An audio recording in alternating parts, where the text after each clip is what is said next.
Hello, hello. Welcome back to Life After Plus One. I'm Leanne, your podcast host and your single parent mentor and coach. And today I'm doing a interview episode with Richelle from Social Travel Connections. Now, she is a single mum herself and she is a travel agent, and she spends a lot of time and focus on creating travel groups and travel experiences for single parents. And she's got a whole lot of Facebook groups that she's created to establish these adventures and experiences for single parents who are wanting to get out and travel. So today I'm going to dive in and have a great chat with Richelle about holidaying as a single parent and going over some of those questions that you should know and some things to look for when wanting some good deals and how to approach it when you are wanting to go on a holiday as a single parent, but you're just too scared and too overwhelmed and you don't know how to approach it. So today we're talking about going on holidays.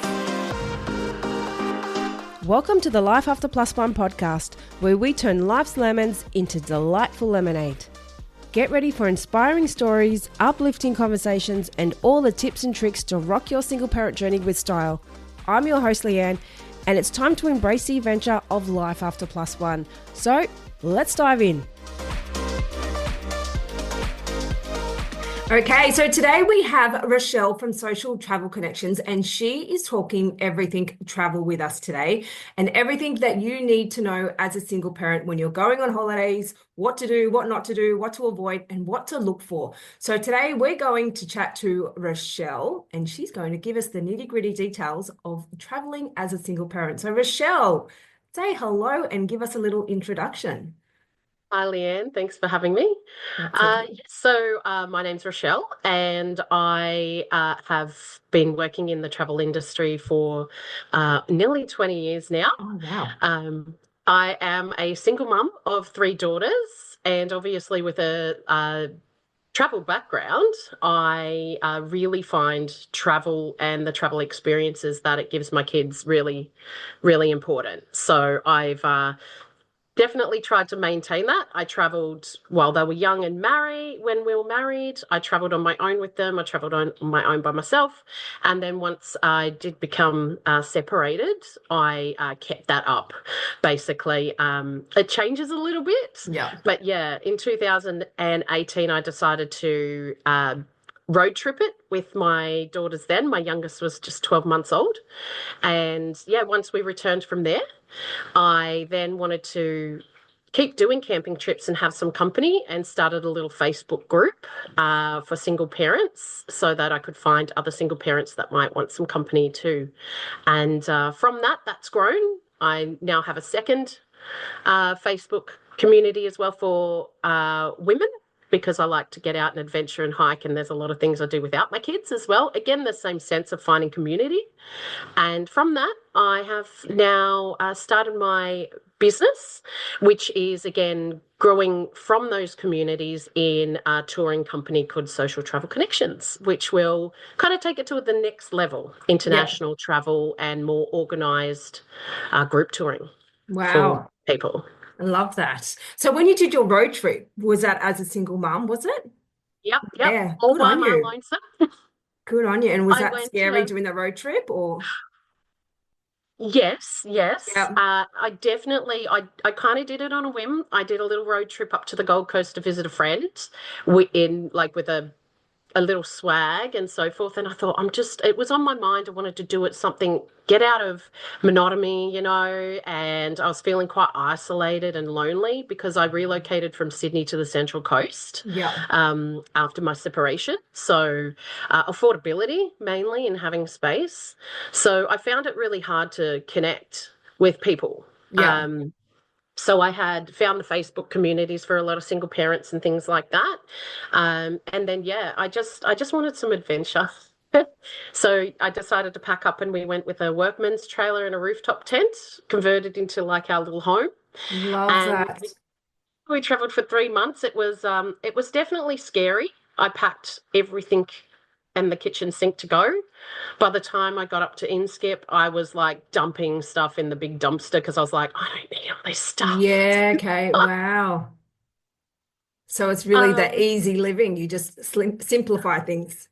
was very simplified. Yeah. We didn't have much clothes that we'd take with us, but you didn't need much. It was Yep. really awesome, and the experience for my kids was awesome. I loved it. We were really connected, and yeah, but it was challenging. It wasn't without its Yeah. challenges. Like a 12 months old who could climb ladders and walk around and have face-offs with emus, and I I didn't, love that. no four walls, so I And didn't those sit ex down for 3 months either. yeah, and those experiences are priceless. Oh yeah, they still Yep. talk about it, like my older Yep. two. Yeah, little memories. They're like, where were we? And there were these cows and this tree in the middle of this place. And I'm like, oh, that was our trip. Oh, nice. See, I've thought about doing a road trip. I've done so much travel, but not a road trip because I think, what if something happens that I'm not prepared for, and something with the car or something? So that's probably one of the main reasons why I've avoided doing a road Yeah. trip. Yeah. I mean, to say that, look, I didn't just take off out of nowhere. I had Yep. been doing camping trips with the kids. Yeah. So I think everything's about preparation. Yep. So I'm a quick preparer because I'm a planner, but I can put that together pretty quickly. But if your time frame takes longer, will you take that time frame? Like I Yep. started doing my first camp as a single parent was at Glenworth Valley down here on the Central Coast, and I Yep. did it with some other single parents from a little single parent group that I was in at the time. My youngest daughter was 8 weeks old and in her car carrier. Wow. Love I that. had gotten a tent off Marketplace the day before that I'd never put up before. Oh, stop it. So Yeah, you just so I kind of got winged it all. I winged it. I packed the car way too much than I needed. We got there, the older two are running around doing whatever because it was all confined, you know. And I've got my baby asleep in her little car Yep. bassinet thing. And Yep. while she's napping, I'm trying to set up all this stuff. I forgot my hammer. I was asking people around me, oh, Sarah, Yeah. hammer.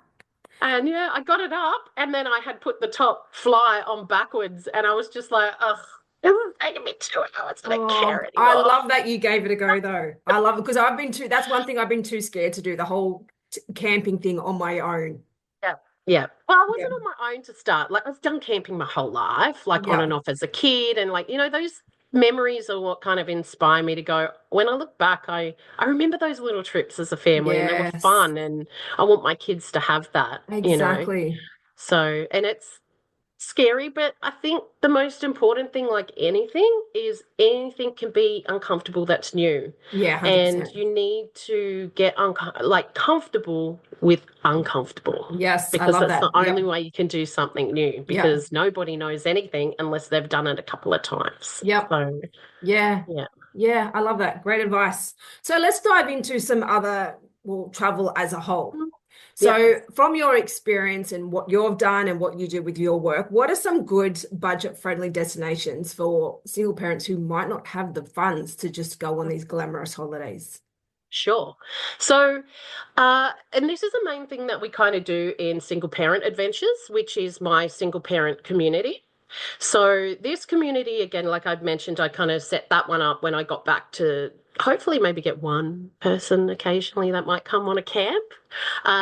It's now over 12,000 people Australian wide. Wow. And yeah, we have active camps going on in Northern Territory, South Australia, Queensland, New South Wales, Victoria. Tassie, there's some people doing things Western Australia as well, but I don't really have like guided moderators there yet. Okay. Working on that. But camping. So we fundamentally in that group, we organize social group camping. So um, it's affordable. Camping gear can be quite affordable to get. I mean, like I said, I started on Marketplace. I picked my tent up for $50. As long as you have the basics, you can start from there and get out and try that. Now that there's a lot of people that we get coming along that are a little bit wary of camping and maybe Mm. it seems hard or a bit basic for them. But you can do things in caravan parks. Caravan parks can be a little bit pricey compared to, Yes, they are yeah, these some days, aren't they? they are, but it can be local, you don't have to travel too far. You obviously with our Facebook group, it doesn't have to be scary and overwhelming because you can come with other people. Yeah. And we're all very helpful in helping each other out if you've never been before. So it's an affordable way to do it. Yeah. Definitely. So camping is a definite first option. So Uh, just on that, just say you're a mm, single parent and you've never traveled before, but you're doing it on your own, not with other mm, group of people. Would you yeah. say camping is a good place to start? Look, it depends on your willingness to do something if you've never done it before. Yeah. So if you're someone that's like, I'm going to get in there and give it a go, whatever, we can figure it out. Make it You work. can. Yeah. Everyone can. Like there's basic tents that are easy, push up, whatever, comes with an instruction. But if that's not really your thing, or you're a little bit wary, you can always start with a lot of the campsites and caravan parks will have cabins. So sometimes we get people who aren't confident in, or even just wanting to stay in a tent. Yeah. So they will come and stay in a cabin. And then we have some people that will also hire caravans. So I was hiring out a caravan at one point, and you can get them as much as someone will come and set it up for you. So you're really glamping. So there's so Yeah. many different options to still go and even do it on your own. I mean, when you're on your own and you don't want, because I know that a lot of people get social anxiety around having to go with a group as well. Yeah. Yeah. So some people might just want to go do something on their own. Absolutely. Caravan parks are great for the kids because they have so many facilities in them, like water slides, They do. pools. Through school holidays, they'll run kids clubs, and these can still be way more affordable than going to a theme park resort or things like that. So Yeah. they still can come back into the budget. If you forward plan a year in advance, well, you're going to have plenty of time to pay it off. So you don't have to just pay in full. You can deposit and then increment it to allow yourself to have it more affordability. So there's always options. Yeah, okay. Yeah. So what about besides camping, are there any other suggestions that you would give single parents who want to go away, don't want to camp and what want to do something else? Sure. So, like I mentioned, one thing that comes up for single parents is the ability to go international. So, Yeah. if you are traveling and can only stay domestic, you've got your hotels, look for hotel deals, get a cabin in a caravan park because then it's going to kind of feel like you're at a hotel anyway, Yeah. and the kids are going to make other friendships and you still got the comforts. Another good thing is cruises. So Okay. you can choose domestic cruises which don't require a passport. So if you get the cruises like P&O and Carnival and Disney, Disney's a little bit more on the expensive side though. P&O, I would say, is the most affordable price bracket. Carnival is that little bit higher. So Yeah. P&O has now been taken over by Carnival, but they still run some of their ships kind of under a combined bracket, and I see that the prices are still sitting that bit more affordable. Okay. So stick to Australian waters, no passport required. And if you're not sure about cruising, try the little 2, 3 days, test it out. Yeah. Because cruising is really everything's included, or your food. I mean, you need to pay for your drinks and things like that, but I mean, you can get water if you really, don't want to pay for soft drinks. But you've got your food, you've got your entertainment, you get to visit other destinations if you've got one that isn't just cruising around the Australian waters. That would be really my next affordable, keeping it domestic. Okay. Yeah. Awesome. I also keep an eye on special airfares. They don't happen as much anymore since COVID, but I've seen them come out a little bit. Jetstar had only a few weeks ago like a flash sale, and it was like $29 return to Yes, Melbourne and I did Queensland. see Yeah. that. And that was actually my next question. Do you have any tips on finding some good deals with flights and accommodation? So look, when it comes to that, with flights, it's really just keeping an eye out for when the specials come up. So I like to always keep a little bit of a budget aside on how much I want to spend to get somewhere, depending on the destinations I'm willing to go. The closer, the better. And just wait for those periodically like specials that come out and jump on them. Yeah. So sometimes they can be a little bit difficult because airfares do tend to be book and pay now. So that can become a little bit of a financial struggle for parents to jump on. because we're limited income, we're one household often, my best advice for that is jump on the sales. If you do have things like Afterpay, most people kind of have a little bit of a budget with Afterpay. Webjet, there's a website called Mix and Match, and Jetstar all I now do haven't Afterpay. I haven't heard of Mix and Match. It's just a random little website that I found. I've recently just used it for the Afterpay services as well. Okay. They can, in honesty, my honest experience is comparing prices is it's slightly a little bit more on their website than it might be on, say, another website. But the advantage of it is I don't have to say have that $2,000 right now. I can whack that onto my Afterpay and spread that Yeah. out over 4 payments. So Mix and Match is like a Webjet kind of place. Yeah, kind of, yeah. Just Yeah. flights. Yeah. Oh, They flights just only. accept flights only. Okay. But they accept Afterpay. Okay, that's good to Yeah. know. Yeah. And there's some other websites, including there's a fair more that do Zip Pay. I'm not really too familiar with Zip Pay myself because I haven't really used it. Yeah. But again, it's that similar Afterpay. So some people might have Zip Pay.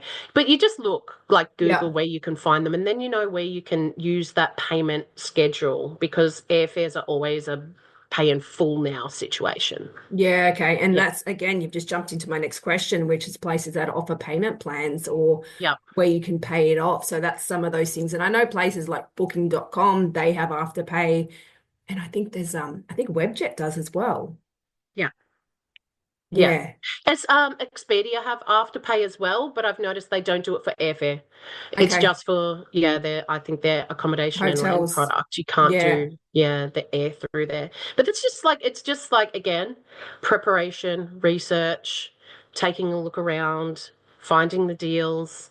There's destinations that are always going to be a little bit more affordable for international because they're close by.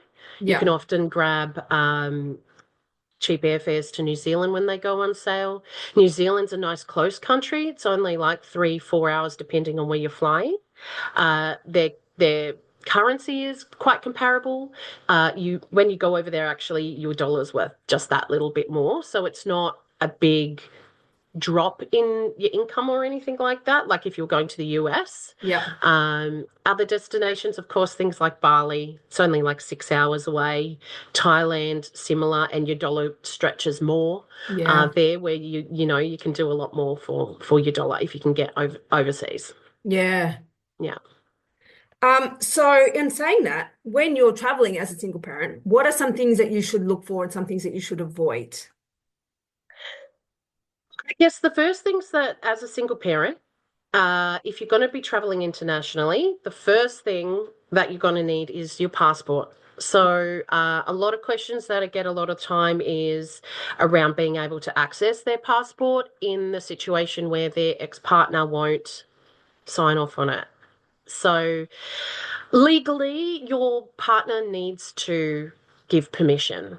So there's a little area on the form, and even when they give permission, for instance, my ex-partner's fine for me to do all that kind of stuff and give the kids the experiences, signed it, put it in, and then we even had trouble getting our passports through because they wanted to call and verify with him, and he was just busy when they called. There's no return call, and it was just like tag team, and we were down at the passport office the day before flying out. And I'm calling him, going, get ready for the call. And, so Wow. they're very strict. Yeah.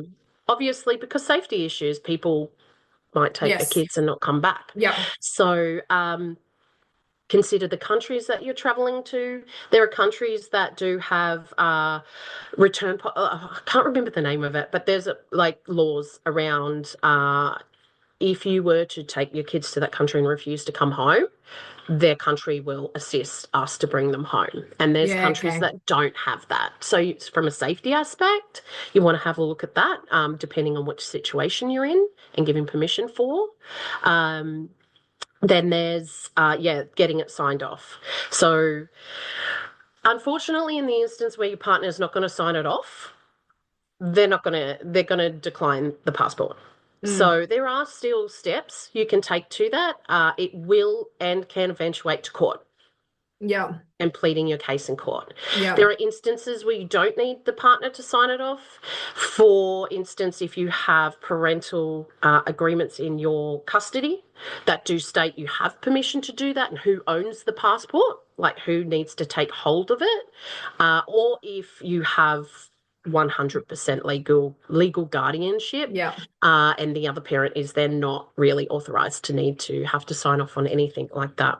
Okay. This you'll find as well will cross over through, for instance, if you're going on an international cruise, they will ask for these kinds of proofs. Sometimes they'll ask for you to provide your custody documents. Sometimes they'll ask you to fill out a form to disclose you have permission to have a child, that you're the only parent on board, or if you're not their parent, for instance. So these things are important to look after, to give yourself time frame. Yeah. Don't You just know go what? book something expecting I can just get a passport, Yeah. because you need to make sure. Have the Yeah. passport first. Yeah, We'll yeah. know what's happening. But I Save just yourself had money. yes, and I just Cancellation had a fees. question pop up in my head just as you were just talking. And I'm guessing a lot of single mums would probably have this same or similar scenario where their kids have a different surname. And I know I've been to Bali with my daughter and I had no issues, but I didn't realize until after I come back and I saw these posts saying that they've got a different surname to their kids. Do they need a letter? Do they need a proof? Do you have experience in that? Do you know what are your thoughts on that? Do you have to have something to cover your ass, so to speak, or is it My fine that? kids have a different surname to me. I kept my maiden name on my passport. Yeah. I often, for me, I will take my marriage. I don't even know where my divorce certificate is, but keeps that. But I still have a copy of my marriage, so I'll take that to like my other name. So Okay. look, there are some countries that are more strict on that, and this comes down to also investigating on smarttraveler.com your country that you're visiting. So depending on the country will depend on the kind of documentation you need to provide, and some are more lax. They might say it and they don't really look. I Yeah. always carry a letter of permission because Okay. I don't have custody papers. We just Yep. have our verbal agreement and we do what we do. Same. Yep. Yeah, yeah. So I have a letter. So I have permission, and I just take as much proof that I can identify I am me, I am their mother, and I have permission. And there will be, like I said, like the cruise lines, there will be some providers that will request a document and they have their documentation. They'll tell you what they want. Take it with you. And then some countries as well on their consulate websites will inform that as well. So just make sure you research where you're going, what's required to enter, and just get that backup information. Okay. It doesn't hurt. Sometimes I've never even shown it. Yeah, I was But going to ask that. Have you ever been asked or stopped? No. No. Okay. So it's But not a huge for, thing, but it's good to have just in case because you never know when it could happen. yeah, yeah. Yeah. I've been to Okay. places. I haven't taken the kids yet Yeah. to some of the places that I think might Be a actually bit more ask me. strict. Yeah, Yeah. Okay. which leads into the thing of not only just that's important with like medications. So again, like for my children, that two of them are ADHD, so they have medications that in some countries are illegal, and Okay. they Wow. cannot even take them. So we can't put them on our travel list right now, or we need to build their ability to function Not a be bit better dependent off. on the Yeah. meds. Yeah. Yeah, Okay. yeah. So we're working on those goals. Yeah. So yeah, I have to travel with copies of the scripts. I need to travel with a letter from the doctor to state their full name, what they're diagnosed with, what medications they take, how much they need, because then there can even be restrictions on how much you take, like just enough and a little bit more in case you were to lose it, or misplace one day or something. And then also how you package it as Okay. well can be dependent on the country that you're visiting. Yeah. Wow. Yeah. Interesting. So going back to that question just a little bit. So do you think there are things or places or just any tips of what you should really look for and what you should avoid when you're going as a single parent and you're feeling a bit daunted by it all? Is there something that maybe you should avoid or? So look, with anything, know what you think you can handle. So planning. Yeah. If you think that you're going to get stressed on a 16-hour flight to LA. Maybe that's not a good place to start. Like I Yeah. mentioned, how long does it take to get to the destination? So thinking about that, what are you going to give your kids to do for that period of time you're stuck in a seat on a plane? Yeah. So my kids always take their iPads, their earphones, so they can listen to whatever and not be bothering other people, colouring in pencils, whatever entertains them. They have a little backpack, which is what they take all their little travel stuff in, with a little jumper because in case the weather getting hot and cold, so layers. It's just preparing. I prefer on longer flights. I'd prefer a night flight for my kids Okay. because obviously they are medicated, Sleep. so they Yep. will settle down and sleep the most of the way. So that just avoids an issue for me. If it's a day flight, there's I'm bored, I'm blah blah. So entertainment. Yep, of course. That's a Yeah. good tip. Yep. Yeah, yeah. And just preparing, like give yourself enough time. I give myself more time to get to the airport when I'm traveling with my kids. Yep. I give myself more time to sit around and just those little hiccups that are going to happen. Oh, if I didn't put my shoes on, Mum. Yeah. Go back to the house because you walked out without your shoes. Like, yeah, just preparation, Yeah. checklists. If you're stressing Yes. about things to make sure before you leave the house, internationally wise in particular, you've got your passports in hand. Yep, I've got this all set aside in my carry-on bag. Passports, any visas that I needed, etc. I've got these things on hand the night before. I do my little before the night check, have everything lined up ready to go. So the next day I know how long it's going to take me to get somewhere, check in, a little fluff around toilet before we get on the flight. So we're not already getting on and doing all these things while everything's kerfuffled, and entertainment and just breathing. Yeah. But I think, as fun as it is, there's always going to be those little hiccups along the way that you're just Yeah, not prepared for. And I think we can't sugarcoat that in a way. Because I yeah. remember when I went to Uluru with my daughter, and two things that happened. One, we got there early, like you just said. So it was so early that we couldn't even check our baggage in. And my daughter's like, Mum, I need to go to the toilet. I'm like, we're sitting here with our suitcases. I'm like, I can't take all these. So I did what I shouldn't have done, which I do not recommend anyone else doing. I asked someone, just some random stranger, to watch our suitcase while we went to the toilet. Ba-do. Yeah, exactly. Luckily, it was safe and there was no Yeah. problems, but she did that because that's not something to do. That's not something that's easy to do when it's just you and the kids. And then another thing was when we were there after we checked in at the same time, she decided she was cold. So we had to stop at the shops and buy some tracksuit pants, which was so much more expensive than what you normally do. So that's probably one thing I didn't plan for, like having something extra in our hand luggage if she does get really cold or especially when you're traveling to Uluru, you don't plan for that. But yeah, there's some of the things that you can get caught off guard with, which you probably know more a lot about as well. I I travel a lot with my kids, and we've done like a lot of different kinds of things, and I still get caught off guard. I think Yeah. the biggest thing you can do is just, even as much as you plan. So I find a lot of people that I help to plan their travel and come to these things as anxiety, which is the fear of Yep. the The unknown unknown. in the Yep. future. So I just say, like, plan for the unknown. Something's Yep. going to come up. You're going to forget something. 100%. Yep. Have your checklist on the most important, like you cannot get on your flight without your passport. So have your checklist, double check, triple check, whatever makes you comfortable to walk out the door and know that you can do. But if something's going to come up, Yes. and just be okay and go, all right, just stop, breathe, think about it.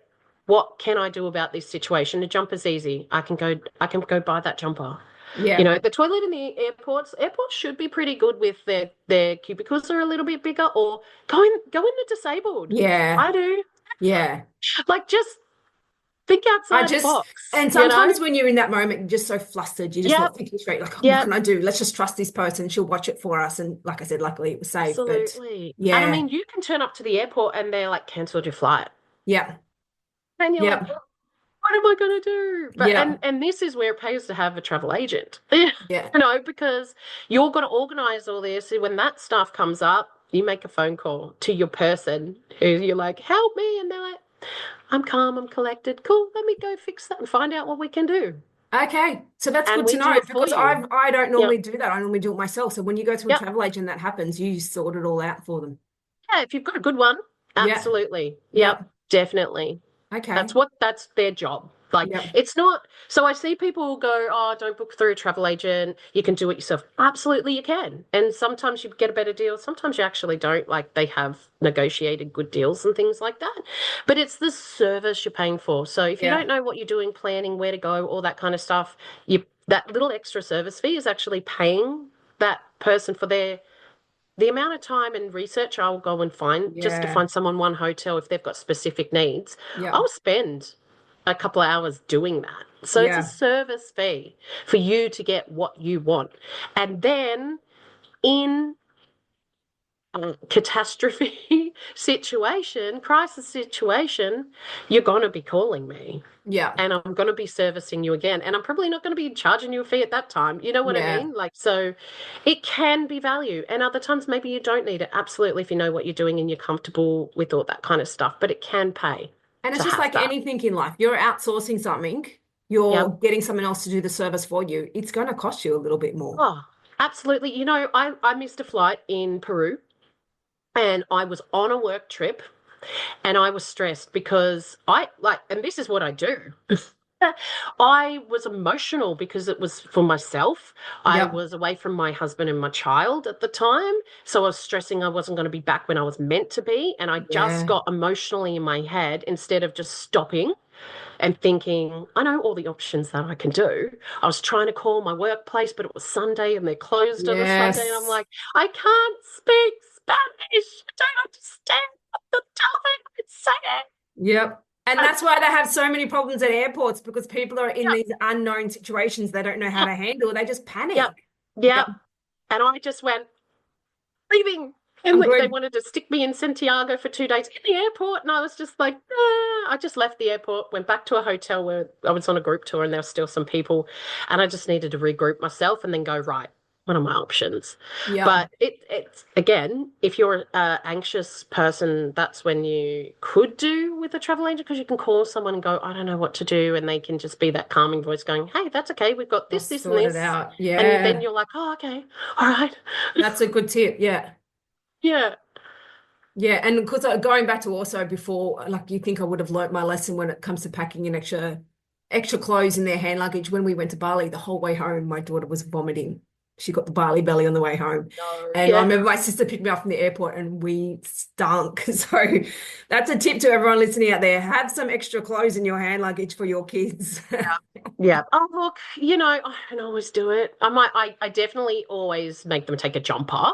Yep. And one because it services as another pillow or a blanket or Yes. whatever. Yep. But, you know, I'm definitely still guilty of Yep. being a like last minute packer, or I'm like, this time we're going to do minimal. Yeah. I see. We're I not don't do taking the minimal. world. We're Minimal doing doesn't minimal. exist. And then I get there and I'm like, oh, we didn't bring that. Oh, I didn't think of that. I'm like, oh, don't do minimal very well for like 4 people. Yeah. I see. I'm And an then you're down the shop overpacker. buying something again. Yeah, I see. I can come home and have a suitcase with half the stuff I haven't even touched Yep. because I Yep. overpack. And I say to my daughter, it's better to have too much than not enough. Yep. Overpack. Yep. I do Have that options. too. Have Yeah. options. Yeah. So we kind of, so what about when you're traveling on your own Mm. without your kids even? Yeah. It's the same thing.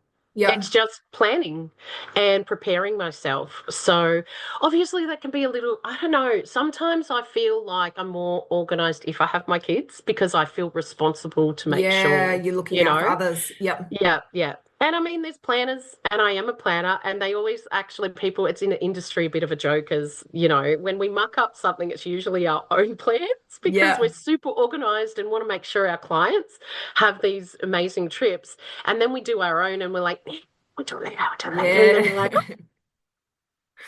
I've missed a flight. Or I forgot my passport. Yeah. Or yeah, you know, like so it's just anything like just planning, Yeah. preparing, knowing where you're going and what the rules are. Yeah. So there are countries obviously in the Middle East where as a woman traveling you need to be a bit more cautious. Yeah. So there's a lot of countries that are getting better. For instance, like Morocco and Dubai, where you can be quite comfortable traveling there as a woman on your own, or even as a woman on your own with children, you know, and daughters. Yeah. You need to research what's appropriate to wear in the streets versus at the beach. Alcohol, where you can consume that and where it's illegal to not consume that.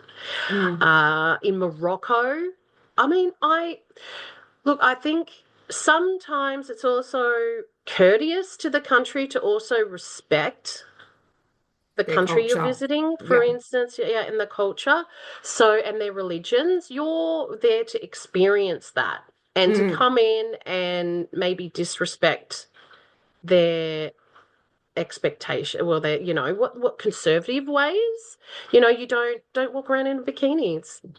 Some countries it's illegal, other times it's you're going to get looks. Expect it. If you're going Yeah. to push the boundary, don't get cranky at people because they're looking at you funny because you're kind of showing your shoulders or you're showing your knees. You are aware you're going to that country. Maybe you want to wear the headrest, Yeah. the headdress, and sometimes it's fun Yeah. to dress up like that, but Yeah. just be mindful where you are, look up, research, get feedback from other travelers that have been there, what they do and don't do. In all honesty, sometimes I know that there's some women that will put a wedding ring on as Yes. well. If Yep. they're especially if you say, for instance, you're going away with a male friend, if you're walking around in a country where that's kind of not okay, maybe you want to make it seem like Yeah. maybe they're your husband. Do you know what? I remember when I was in Bali, and it mustn't be a huge thing because I cannot be the only single mum that's been there. But when we had our driver, he was telling me that I don't know if it's illegal or frowned upon to get divorced over there. And then he Okay. started asking me, where's my husband? And I'm like, oh, he's at home. He had to work. He wasn't able to come on this trip. Meanwhile, I was a single mum. But Yeah. when he was talking about that, it was so then I panicked. I'm like, oh, is something going to happen to me? But really, it's obviously not a big thing with tourists. But then that in itself just made me panic being there on my own because my daughter was quite young at that time, and that was our Yeah. first overseas trip together. Yeah, I think with Bali, you're pretty okay. It Yeah. is, I guess, maybe, so with the Balinese culture, you do have a large Muslim Yes. community as Yeah. well as the traditional Balinese community. So that has meshed into those traditional values that they have. But they're pretty tolerant and accepting Yeah. of us and that kind of thing. But there are definitely countries that wouldn't. You probably don't want to mention that or Yeah. or things like that. But just do your research, Yeah. check, what's going on, and if you feel uncomfortable, join a group tour. Yeah. Yeah. That's my Definitely. best advice. Another If you're thing. unsure, join a group tour. Yeah, Yeah. 100%. And another thing that I would suggest as well is, like you said, doing your research, but really do the research on your hotel and what's around it. Because whenever Hmm. I travel, I always look and see what kid-friendly facilities they have, if they have like water slides and stuff for the kids and kid activities and what's around the hotel. Because sometimes people get there and like there's nothing near me. So it's definitely worthwhile to research the area and what's tours and stuff are available around where you're staying.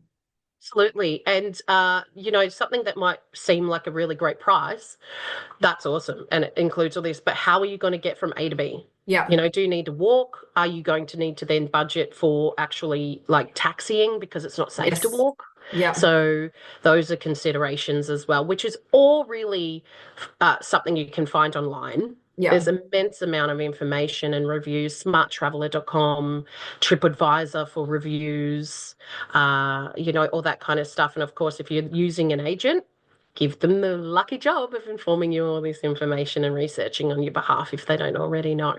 Yeah. Yeah. Good tips. So is there anything else that you want to add maybe about when you're wanting to go on your own? Like anything that you want to add just about traveling on your own as a single parent? Maybe you've been thinking about it and you keep putting it off because you see it quite a lot. People like, I want to do it, but it's too scary. I'm not going to do that. I'll just wait till they're older. What advice do you have for those parents that are thinking or just keep putting it off because they're scared to do it? Small.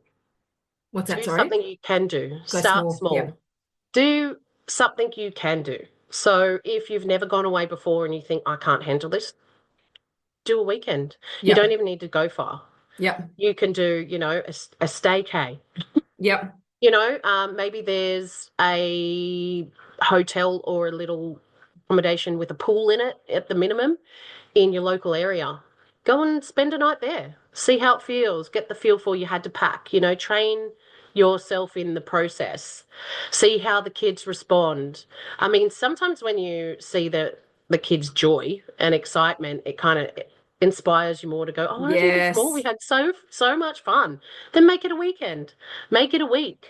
If it's you're afraid to go alone, or you feel like you'll get lonely, go with other people, join a group tour, join our community, Yeah. you know, go invite Yeah. friends, see if family members want to come. But really, when you're with your kids, you shouldn't be feeling alone anyway. This is the time to really enjoy that moment with them. I find yes and no. Yeah. So the challenges I've found in traveling is when we go somewhere and we're just like isolated, it's cool. We're doing this and I'm tired and I go to bed when they go to bed. When we cruise, when we go to caravan parks, I can actually feel really lonely because my kids go and make friends and they're gone. Yes. Yeah. I'm sitting there like, I Yeah. read a book. Yeah. I remember Take him to when an I was doctor. when I was in Bali with my daughter, she kept wanting to go back to the kids club. And there was a day I said, no, you're not going. You're spending it with me. I'm like, Company. I want some time with you. So, and I get it. And especially Mm, because of me, in my situation, I've just got the one child. yeah, And I found sometimes it can either get like that where, they just want to go off with the other kids, or the complete other end where they need your attention 100% of the time. It's yeah, like, I just want to sit by the pool and have a cocktail. I don't want to keep watching you jumping in the pool. And it's, Mum, look at me, Mum. And you're like, yeah, so that can be very overwhelming sometimes. And absolutely. yeah, I so think that's, it's having a think about what your travel style is. yeah, Are you someone who likes to get out there and give it a hard go? And so you're like, oh yeah, camping would be cool to me because it seems like fun. Some people, they're like, that's the worst thing I could think of. I want someone to make my bed. I yeah, want, so maybe a hotel, a yeah, resort, or a cruise, where you don't have to think about all those things and put those things together. It's just taken care for you. And all you need to do is get up, have breakfast, and figure out what you're doing for the day. So think about your travel style. Maybe you don't know your travel style. So give little things a go. Start small, figure out things as you go and build on that. Ask advice if you can find communities, that can give this advice to you who are in the same situation, like-minded people. It can build your confidence. If you need to spend the time building your confidence, spend the time building your confidence. Don't make it a no forever. Make it maybe I need to do it when I feel I can achieve this. yeah, And then you can build from there. yeah. Yeah. One other thing I found, I know you've got all your amazing travel groups and your Facebook groups, but there's also Facebook groups for all these different travel destinations. And I've Yeah. actually joined a lot of them with my intentions of wanting to go to all these different places. But if you're wanting to go somewhere, join a group, say, for example, Fiji or Singapore or Thailand. There's travel pages or Facebook groups for every kind of destination out there. So jump on and ask those questions, and you can get heaps of information from those pages. Absolutely. I'm in them all. Yep. Because you've got to research, and then dream. I'm always planning these little Yes. vacations I never Yeah. take. But join. Look, it's just information. Look at the pictures. Look at this. Look at that. What can you do there? Is it safe for kids? Is it something I want to do on my own? Research, and be open to doing something a Something little bit different. different. Yep. Yeah, yeah, One other question. You mentioned before about doing tours or like what do you call them? Those organized tour groups. How does that work when you've just one adult? Because most of these things go off two adult prices. And because I remember I was looking at Hamilton Island recently with my daughter and they had this deal on, but it didn't exist for me because it didn't apply to me, I should say, because I was just one adult and one child. So really I was paying for two adults. yeah, Um, yeah.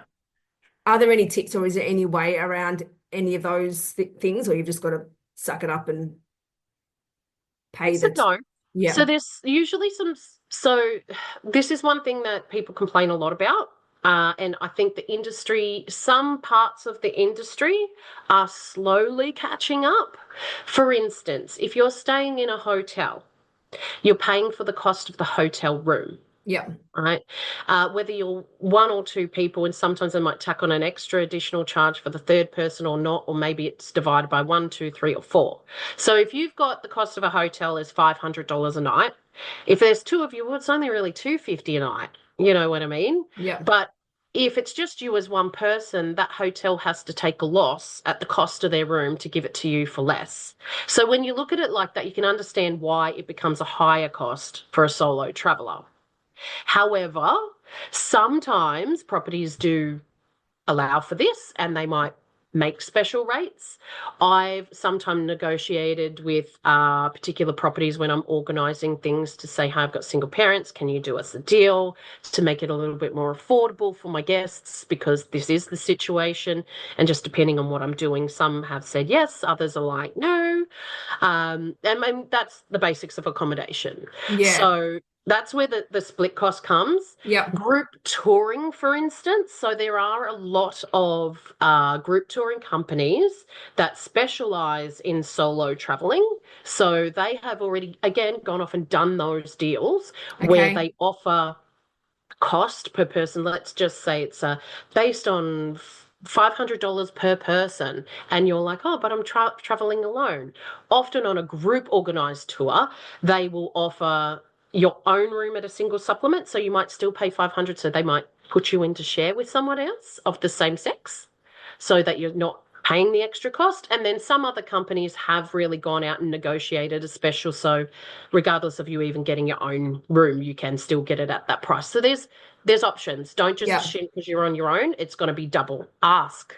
Yeah. Even cruising's matching up. Virgin, Okay. Norwegian, they Yep. have specifically designed cabins and costings for single travelers. Okay. Once upon a time, when you wanted to go on a cruise and it was one person, you would pay almost the cost of the two people, less Yeah. maybe a little substitute for the food per Yep. se.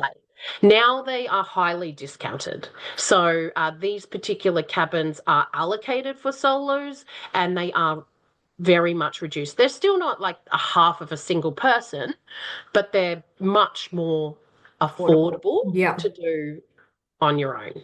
What about those deals? Because a lot of them, the deals that you see where kids play and eat free, or all Yep, those deals, they're usually based on two adults. they are. Yeah. Yeah, So there's yeah. not, you don't get any of those kind of deals or packages when it's just the solo Not, travel, solo adult, I should say. yeah, kind of, no, not as a solo. Well, I guess if you're a solo adult anyway, and as kids travel free, you kind of don't really need to, they don't compensate you kind of thing. I mean, for me personally, it's not the biggest deal because I have four kids. So, and my daughter's a teenager now. So I've just had to tell myself it's how it is, Yeah. and the other two are free at least. So just shop Yeah. around figure out your budget. I always have a designated budget each year as to what I want to spend because I like to take a trip solo to gift myself me time. Good And on I you. like to take a trip for the me and the kids. I mean, I miss my kids immensely when I go on my solo trip, but it's needed. Um, Yes. for me personally, that's my personal choice. Not everyone wants to do that, and that's okay. Not everyone's able to do that, and that's Yeah. okay. Yeah. But I have budgets. I know what I'm willing to spend and can spend in that year on allocated stuff. So I travel to my budget. So maybe I want to go to Europe this year. I want to go to Europe this year, but I'm not going to Europe this year because I can't afford to. So I need to plan further for that. Yeah. So what I have is X amount. Let's look at the deals, and I start with my airfares. Price up some accommodation for myself. Okay, so it's roughly going to cost this. So then the airfares are roughly going to cost this, and then I try and set my budget aside or build up my budget if I need, and then I watch and I wait for sales. So I Okay. can grab a special airfare when I need it, and then I can try and grab a special accommodation or know that I've kind of budgeted for an accommodation anyway. But in saying that, is it true or has the industry changed where you can only book your holiday a certain period or certain time in advance? Because don't you have, isn't there like restrictions with flight change and their prices? Doesn't it change at a certain time where you can only book a certain time ahead? Or is that all Sure. So changed? how that works is for airfares are about an 8 month in advance. Okay. Okay. So I would to kind of budget for that, what I would do is I look at this year's current price and estimate an increase of maybe like 10%. Okay. And that's my median budget. That's not to go with sales. That's like if I was just buying a normal, basic, purchase now airfare, how much is that? Maybe put on 10% in case of inflation, and then to God for a sales. Yeah, okay. So that's a good tip. So just say you want Yeah. to travel, say in 2027, you want to go to Mm, Europe, you yep. can't book it now, but so you just look at what the prices are now and then Mm, add a 10% on top or whatever, yeah. and that's Open how a much it's going to savings cost. account just for Yeah. holidays. If you don't trust yourself not to take money out, like where you can just, so again, in budgeting, I do these things. I forward plan. How much do I need, want to need? And then I break it down by weeks. So if I'm looking at 2027 and I have this dream goal of going to Europe, so I can't book that anyway. Accommodations won't take your bookings that far ahead. Okay. Uh, Cruises, however, will. Okay. They do release itineraries quite in advance.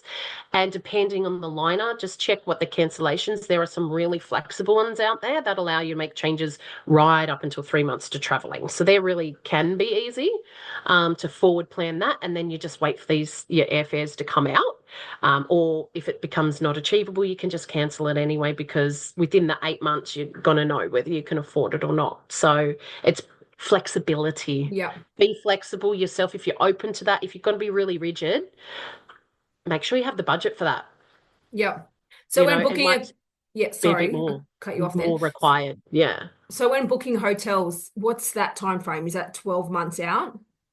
Generally, Yeah. it is about 12 months, Yeah. depending on when they load their rates. Yeah, but that's Yeah. good.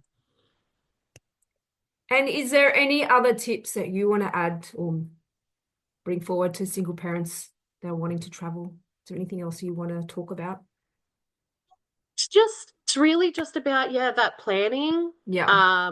Think about the things that you are worried about and ask questions and go Yeah. research so you can at least like go, okay, now I know that.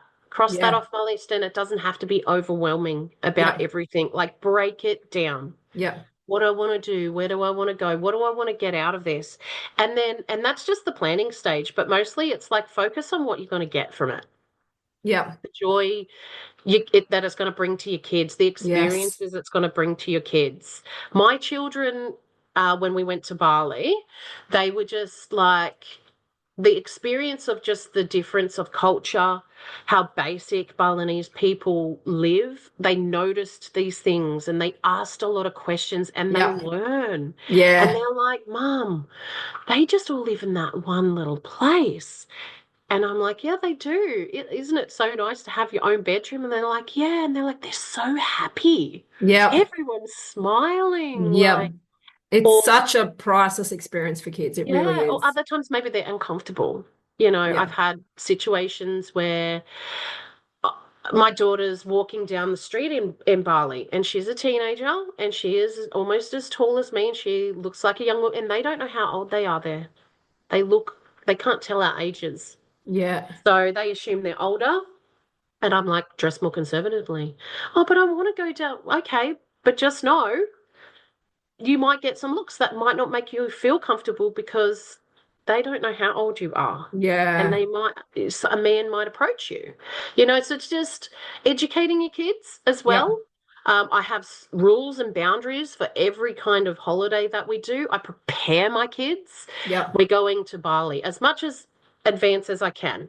We're going. This is how long the flight is. This is Yeah. what the culture's like. This is what you need to consider.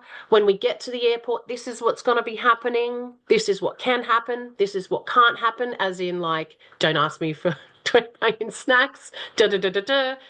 You know, and it's just preparing them so they know what to expect. Yes. Because when they're prepared, they're going to put less stress on you A hundred because you're percent. already going to be there doing things. Yep. Um, Another really important thing is actually that just reminded me of as traveling as a single parent is planning for a worst case scenario. Yes.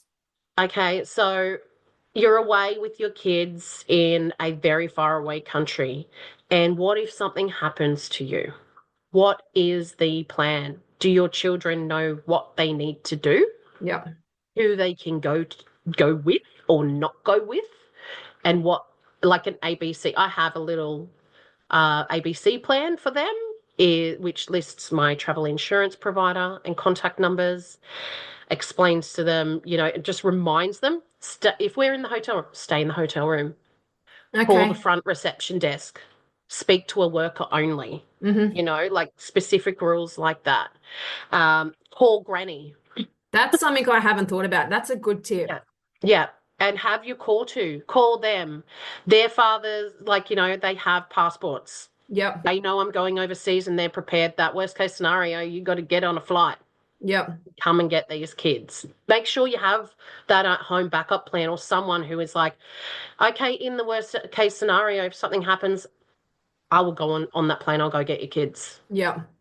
Travel insurance to cover for things like that. And Yeah. just have those emergency plan. Think if something happens to me and I'm incapacitated and I need help, how can my It's gonna kids happen to help me? kids. Yeah. And they remain calm because they know what to do, and you've had the talk with them, Yep. a safety plan. Yeah. See, I do that to a sense where I talk to my daughter about everything. So she's in the know and she's not asking me a million questions when we're there. But I've never done the safety thing. So that's a really good tip. What I do though is I always get copies of my itinerary, my flight details, and where I'm staying. I always give that to my mum so she knows where I am. But I've never really had the safety chat. So that's a good tip. And regular check-ins. I think especially when you should do these things anyway. Yeah. But when you are by yourself with your kids or by yourself, no one knows what you're doing or where you're going, or maybe Yeah. she's just having a few fun days and hasn't contacted me from, if you make regular check-ins, people know you're safe, and then people know when something's wrong and something's up, so they can start investigating that. Yeah. It's just those extra safety precautions Yeah. that's, God forbid, those situations that you have to be in, but it happens. Yeah. An injury, you could be lying in the gutter somewhere and no one even knows that you're there, and that can happen anywhere. But if you're not even contacting someone back home, they're not even going to raise an alarm like, hey, my daughter's missing, my sister's missing. Yeah. And that's there's why I things. always give my mum my itinerary. So worst case scenario, she knows where I am. Yep. She's got all my flight details. And I think that's always good to do. Let Yeah. someone know. Don't just go because you're the only parent. Let someone know exactly where you're going to be and what days and when you come Yep. back. Another thing which is really affordable these days, and is in most countries, even some really low income countries, is internet. Okay. Get an eSIM or an external SIM, or most people's plans here will allow them to do international roaming. Get internet access or some kind of phone capability so you can make contact back here. It's from $5 a day at times that you can do that. And you can even do it occasionally, and there's lots of Wi-Fi's that you can hook up to as well. But it's just that extra safety precaution that you can contact people, let people know that you're okay, have contact, I don't know, your Uber driver because you're stuck somewhere, or things like that overseas. Make sure you can connect. Do you know what? When I went to Europe about 20 years ago, that's what I did. I went a few times, and each time I went, I got the SIM. But I didn't realize people still did that these days because everything on their phone is so accessible. You've got your Facebook and you can call people through there. So do people still do the whole SIM thing when they get there? So definitely people still do. You don't have to, because you've got our providers will often allow daily roaming. For instance, I know with my provider, Optus, it's $5 a day, and I can just do it for 24 hours. I can activate it, and then it expires. So maybe I don't want to do it for the entirety of the time, but I know I need to use it. So I just open my phone, start using it, and it activates the roaming. But if you don't like those charges, or you want to look for somewhere in particular, there's eSIMs now for phones that take eSIMs, so you don't even need to worry about the SIM card thing. But yeah, the SIM cards are still definitely a thing where you can get actual cellular connection. Some are just data connection. So just research the country, look for feedback on what works best and what people are recommending that you do for that country. You can get data on a cruise ship now because of Starlink. Yes. Yeah. There's no need to be uncontactable. Yeah, that's good to know, because I just thought people went off the Wi-Fi that you get at the hotel or wherever you're staying. I didn't realize can. people were doing SIM cards anymore, Yeah. but yeah, that's Yeah. good to know. I Yeah. do a mix. I do a mix, to be Okay. honest. Sometimes I'll go off that because I'm like, yeah, I'm going to save my $5 today, or I just want to kind of log off. But then I'll get back to the hotel and I'll do Wi-Fi. But then sometimes the hotel I've ran out of my Wi-Fi because I've got me and three little devices. Okay. And it's always slow, very Yeah, slow. Yep. slow. So, just look, think about again how you travel, what you need when you travel, how you need to contact others when you travel, and just look for the best suited way to do that. Yep.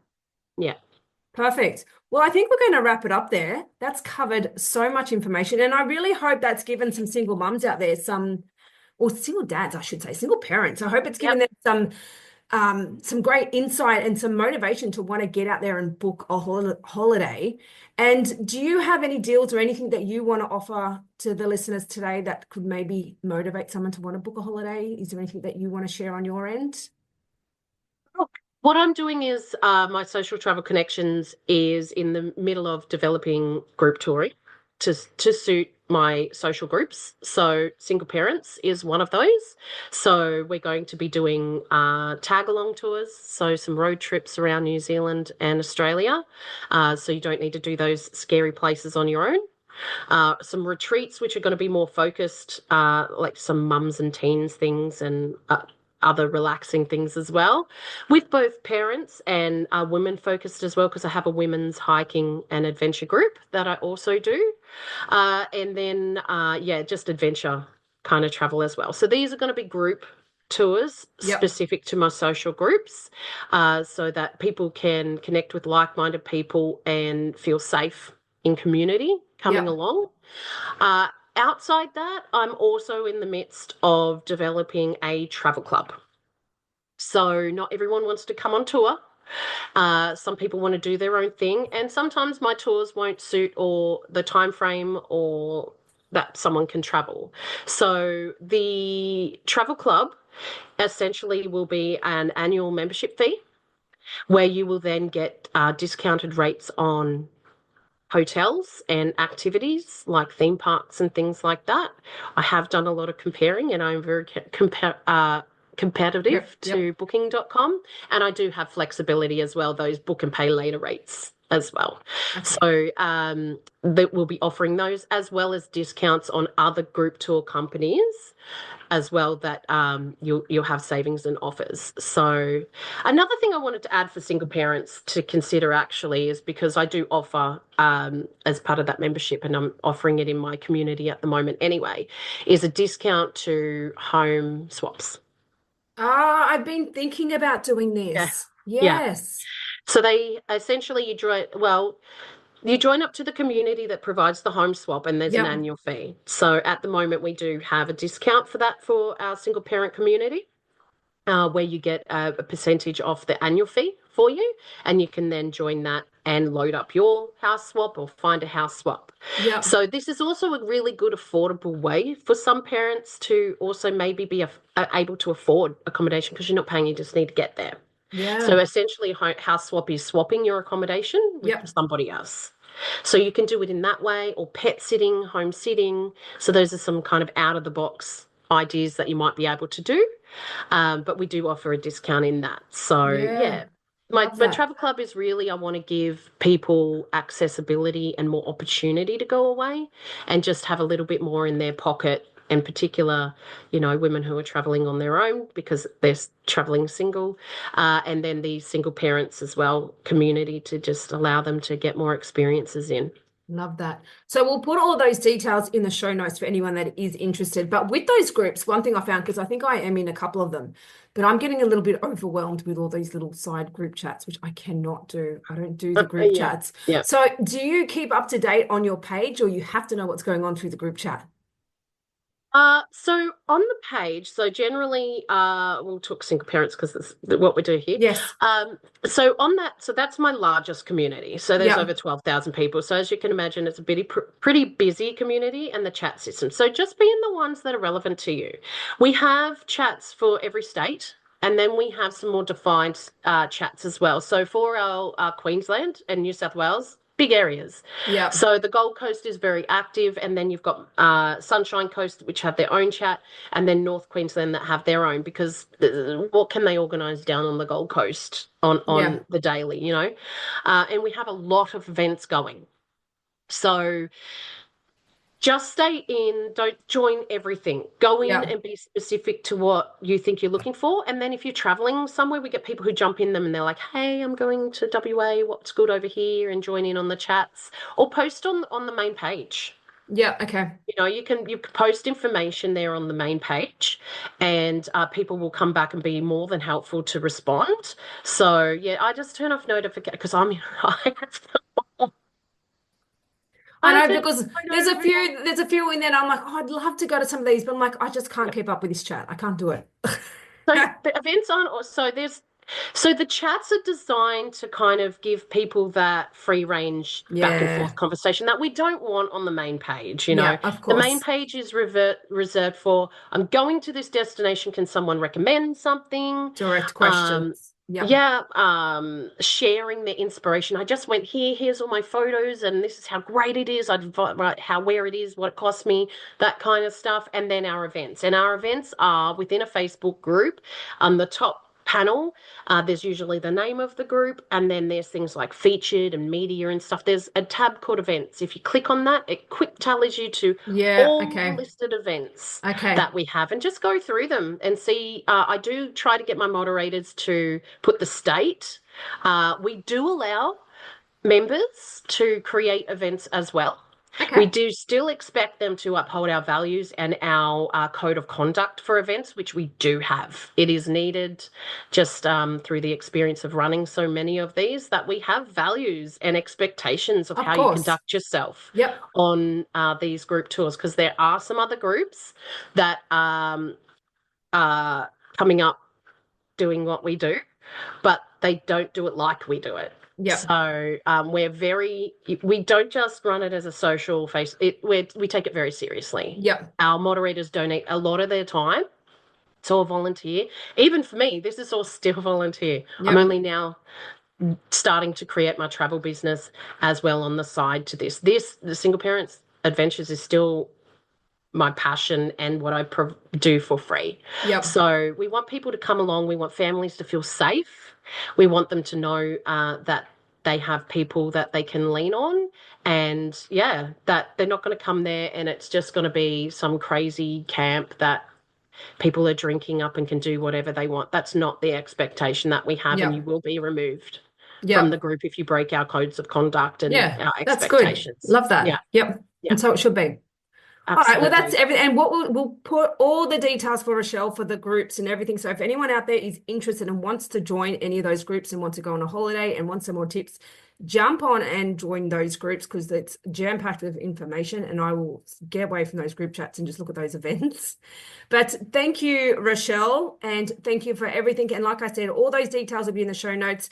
Thank you for listening, and I hope you're all going to jump on and book yourself a holiday, and it's got me tempted to want to book something. So thank you all, and until next week, I'll be in your ears then. Thank you. Thanks, Leanne. Bye-bye. Thank you for joining us on the Life After Plus One podcast. If you loved what you heard today and looking for some further support, then jump onto our website, lifeafterplusone.com. Plus, don't forget to check out our Instagram page for further resources and inspo. You can find all the links in the show notes. And remember, you're not alone on this path. I'm looking forward to seeing you on the next episode. And in the meantime, keep thriving, keep growing, and keep exploring your amazing life after Plus One.